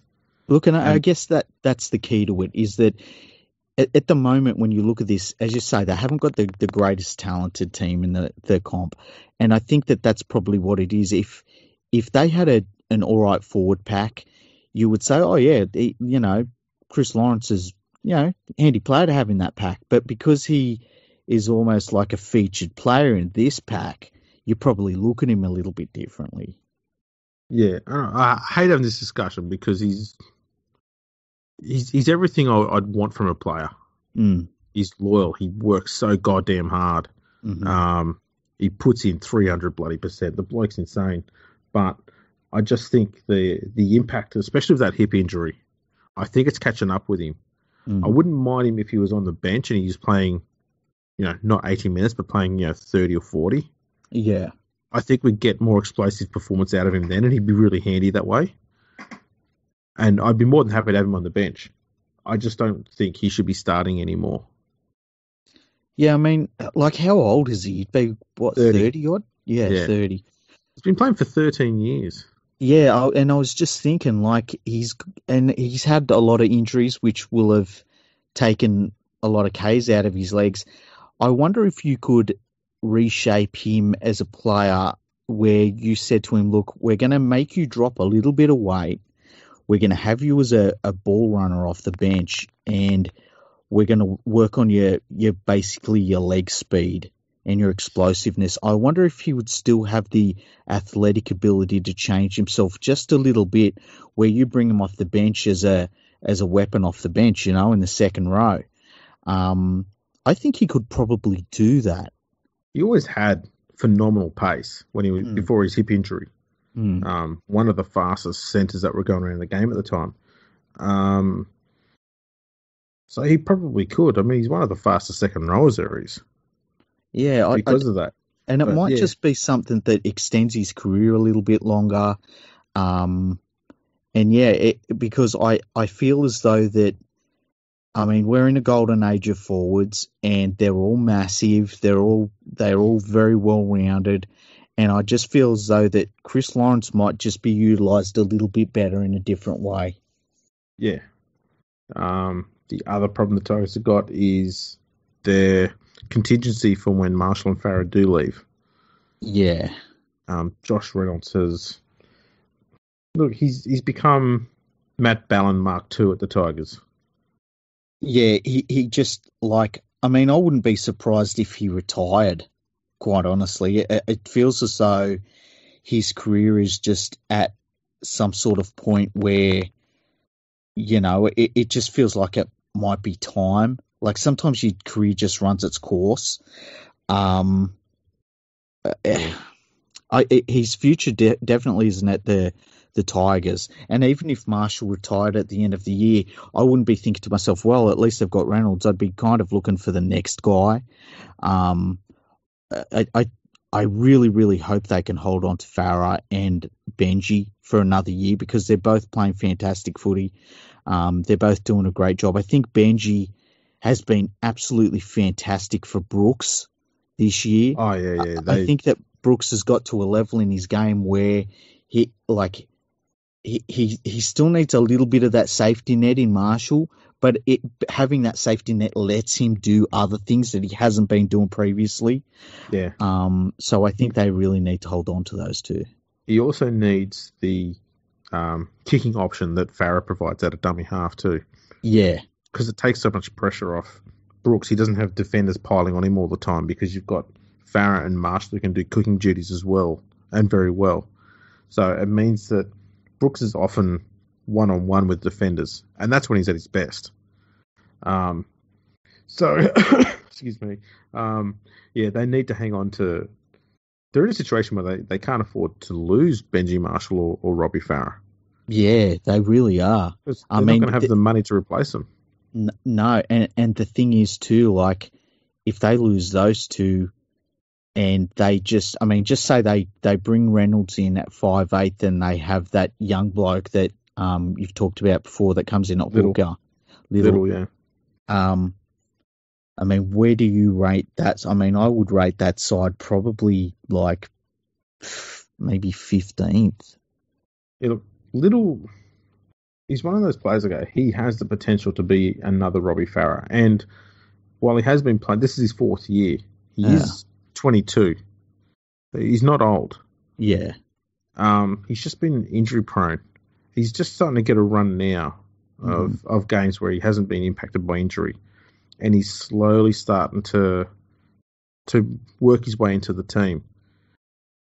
But he really needs to have that accelerated a fair bit over the next 6 months. Because if Farah decides he doesn't want to play next year, then Little's the man for next year, and we don't have another genuine 9 at the Tigers to be his backup. So he's not only got to be the man, but he's also got to be an 80-minute man. Yeah, and I mean that's a giant step up from what he's doing right now. That's right. It's not a great situation for them to be in, and I just really do. I hope they stick around with Farah and Marshall just one more year. I love Benji. I want to watch Benji Marshall play footy forever. Oh, look, the Tigers have got that feel about them now that they had back in 2005-06, where people just enjoy their presence in the competition. Yeah, they don't even mind if they lose to them because you got Benji. He's now so passionate about the game. Seeing him getting teary about a lot of things, playing for Test football and stuff like that. It's pretty bloody great to see that it means so much to him. Yeah, and to hear him talking about how happy he is being back at the club, and to see Farah being so happy about being back at the club, and they're playing the way they want to. And it proves the point I've been making for years about them when Jason Taylor came to the club, that the reason why Farah was playing bad there is because he was being forced to play a style of football that Jason Taylor wanted him to play, which essentially would prove that Farah wasn't capable of playing hooker anymore. And he did that because he did what the coach wanted to do. Yeah. And now that he's come back, They've said, we want you to play your natural game. We want you to be fast out of dummy half. We want you to kick from dummy half. We need that service. And it's the first time in years he's been able to go out and play Robbie Farah football with a reasonable forward pack around him. Yeah. And he's looked pretty damn good because of it. And Benji's just a different player now compared to what he was 10 years ago. He's a genuine game organizer, controller, and stuff like that. And he doesn't throw 30 bad passes every week over the sideline. No, I mean, look, where I would rate Benji Marshall is if he decided to leave the Tigers and Maloney left the Panthers, I would have no problems with the Panthers signing Benji Marshall for 2 years. I just think that he's just in great form. He's doing exactly what he needs to do. He's playing great footy. And I've said before on the podcast that I think Farah's having his best season ever. Yeah, it's hard to see that either would be wanting to leave. And, yeah. I mean, there's reports that both are on not much money either, which makes it harder to get rid of them because, a hooker and a 5'8" that are NRL ready are not going to be cheap to buy. No, not at all. And, there's not much in that squad where you look at it and you're like, oh, they definitely have to hold on to him. They definitely have to hold on to him, but they definitely have to hold on to those two. Yeah, and I think moving forward, they've got two players there on big money that they're probably going to have to look at releasing so they can fill the Farah and Benji loss, and that's going to be Moses Mbai and Josh Reynolds. Yeah, I was shocked when I heard how much Moses Mbai is on. Yeah. Like, what the hell? Yeah, it's ridiculous. So, that's pretty much wrapped that up. We didn't get too miserable there. No, we didn't. We were pretty positive. I think that, we went through every team. I think the heaviest praise we saved for the Penrith Panthers, the 2019 NRL Premiers. And, yeah, it's been... What have you thought about this middle third of the season? It's always very scrappy because of state of origin, and there's been a lot of games that were kind of messed up because of it. What have you thought of it? Like I do every year, I hate the origin period when it comes to the NRL. I wish they'd either do origin quicker or put the entire NRL on hold, because it just ruins much part of the season. We're not getting good football from anyone really because there's second-rate teams and teams that aren't playing together normally, and it's just a weird mess. Yeah, I agree. Yeah, I think we've seen a few things being corrected, though. We've got Penrith back in the top 8, which is where they should be. Yeah. The Cowboys are moving back up the ladder. Then you got weird things like Brisbane and the Dragons. Fourth and third last is just mad. Yeah, I would say, though, that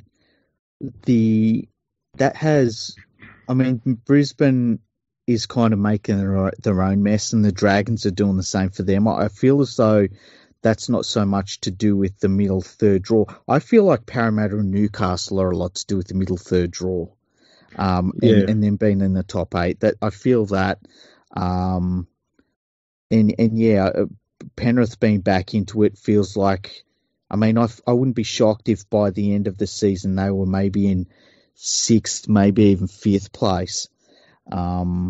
Depending on how their form kicks on and if they can continue to just win the majority of the games for the rest of the year. Their biggest threat's going to be Cronulla and the Cowboys.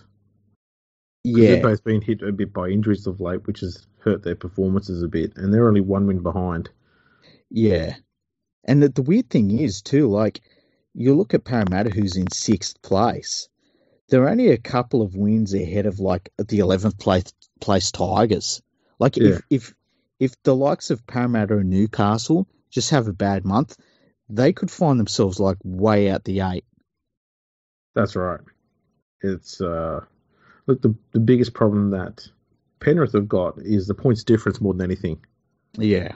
Because if they lose this weekend and the Sharks get up, then Penrith are back out of the top 8 because their points difference is -71. The Sharks is -6. Yeah, and as you say, like, because they haven't really put on a score on anyone, they've been grinding out wins. That's hurt them. That's really hurt them. They had two bad losses. It's not many, but it's enough to push that points difference down a fair bit. So they need a big win somewhere, preferably two. I think the only thing that you can guarantee for sure going into the end of this season is that Melbourne are going to be minor premiers and the West Tigers are going to end up 9th. If they do, given where they are now, I probably wouldn't be too upset with that. So my question is going to be, who's going to have the spoon? Yeah, I mean, do the Titans come out and all of a sudden start playing just half decent? Or do they just continue to suck and the Bulldogs continue just to find a win here and there? Do the Dragons and the Broncos go further down the ladder? Man, I feel that the Broncos, just on talent, I wouldn't be shocked if they made the finals. I could see the Dragons doing it though, hey? Yeah, they are in all sorts there. They're two losses out of it. If the Bulldogs jump them, which is very seeable, and you could see the Gold Coast turning around a little bit towards the end of the year. Maybe if they get an interim coach they like a little bit. You know? Yeah. It's crazy. So it's going to be a fascinating run to the finals. It really will. This is the business end of the season. And what's the other stupid cliche that we often hear? Oh, yeah. Heading towards the big dance. Yeah. The other one, too, is they're coming home with a wet sail. Oh, the wet sail. Oh, I love a wet sail. Do wet sails actually work? Well, I guess the whole, and I don't know this definitely, but I guess the point is that a wet sail isn't as efficient, but it does work to a certain extent. I don't have any nautical prowess, so I can't really weigh in on this. I would have thought that a wet sail would be a bit heavier and therefore counterproductive to speed. Yeah, but the thing about a sail, I'm pretty sure, is that it's not just about the way that it fills with air from behind. You can also get them so that they work almost like a aeroplane wing. It's all very technical. This is all shit that I've heard while I've watched. I used to sit down and watch the Louis Vuitton series leading into the America's Cup. I always used to watch it. Hey, I was big on it. It's the only sailing I'd ever watch. So that would actually make you the nautical expert of this podcast then? I guess so. Add that to your Twitter profile. Captain nautical expert. Freak. Dare I say, seaman.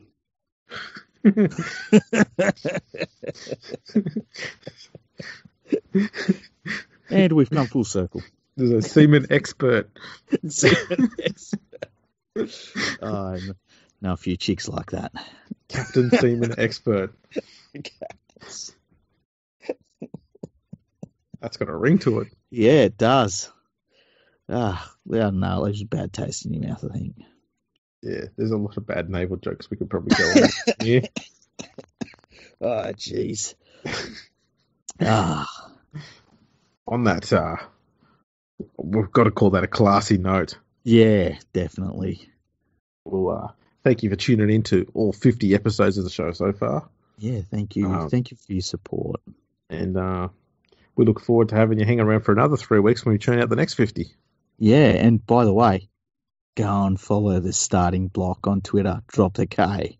Yes, and where can they find us?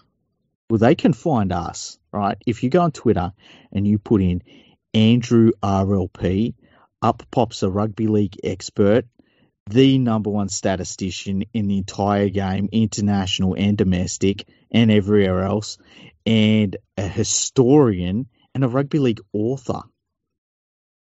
It's pretty good. How did he do all of that? He's got plenty of spare time on his hands. Let me tell you. Podcaster. Yeah, and podcaster, SEO expert, writer. What else? If we're talking SEO experts, though, Yeah. They don't come better than League Freak. Oh, he's pretty good. You've been doing this shit for years. I mean, you invented SEO. I was doing SEO before it was called SEO. Yeah. No one even knew what it was. Yeah. I just used to Absolute call it SEO shit king. that I just used to call it shit that comes up good on Google. Yeah. Shit everywhere often. Yeah, pretty much. Yeah. That's what You you had to just know say the about it. right things. And Yeah. so if you ever want a good laugh, go to my website, look through some of the old archives, and just look at some of the headlines I come up with. They're Oh, fucking mate. brilliant. There's some great stuff on there. Some of the stuff Yeah. about Mitchell Pearce too. Ah, seriously. I don't mind saying I'm brilliant. That's underplaying it. Yeah. Phenomenal. Oh, it's not an opinion, it's a promise. So yeah, we are actually also on YouTube, and now we actually have YouTube exclusive content. Yeah. There's Check 3 that videos shit on out. there now, which are now exclusive to YouTube, and one of them was a video that Freak made. So he's not just an SEO expert and a rugby league expert; he's now a video producer. Cinematographer. Whew, my goodness, and that thing was fantastic. It really was. So that's on there. There's also my daughter giving her footy tips, and then we discussed each team.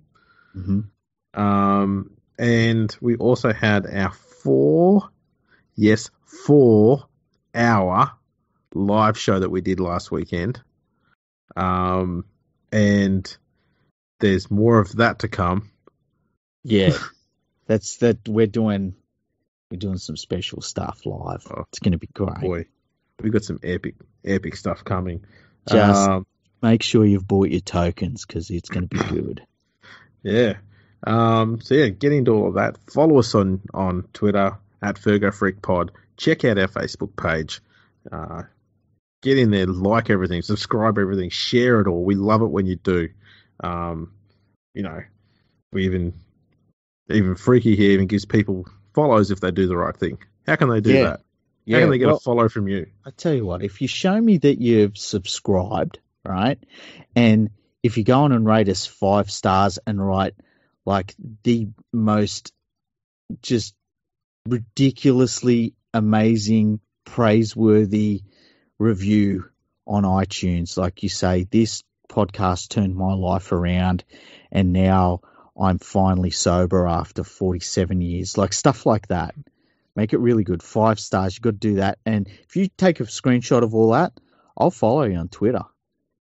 I mean, here's a classic example. Okay, here's the last review that was written by some loose unit. Okay, let me hear it. This podcast is magnificent, glorious. Just, that's what she said. And what was the name of the person that wrote that one? Andrew RLP. Ah, there you go. Yeah, I'm going to follow him when I jump off the podcast. It'll be good. Yeah, you'll find me bitching about certain Parramatta players and posting a lot of graphs and stats and talking about history occasionally. Okay. I'm sure that's going to excite you. It really will. I've already got a chub thinking about it.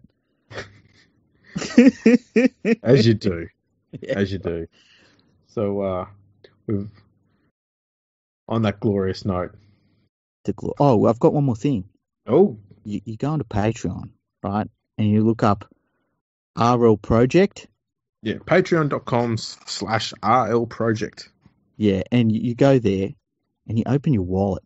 And it can be anything. It could be $5, $10, $100, $1,000, whatever you've got loose change, you know?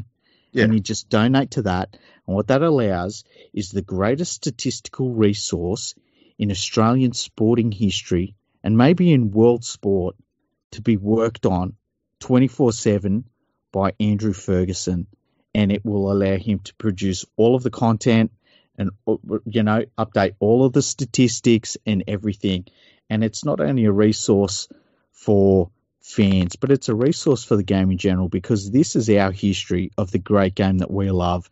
And I would really love to see rugby league clubs and organisations get behind it and support Rugby League Project by donating to RL Project on Patreon because it's just the number one rugby league statistical resource in the entire world. Here, here. I will say one more thing. Yeah. If you type in patreon.com/RLP, Yep. you'll go to something that's a long way removed from Rugby League Project. Yes. But not too far removed from rugby league in general in recent times. Yes. I'll leave that carrot out there for people. Okay. Just one thing about that. Not suitable for work. Yeah, definitely. Don't go looking up that on your work one because could be called into HR. Yeah. And that's not. I didn't do that. I found that quite by accident. Yeah, Several times. I'll be honest, I've been donating to them for years, but still, I thought it was funny anyway. Yeah, I should set up some sort of link with them so that we sort of share funds a bit because I think they're getting a bit of my money. Can you imagine that? Can you imagine signing up to their one and then all of a sudden you're like, what the hell is this? Yeah, where's the stats? Yeah. All right, people. Well, thanks for tuning in for this extra long, extra special episode, and we'll catch you all later. Bye, people.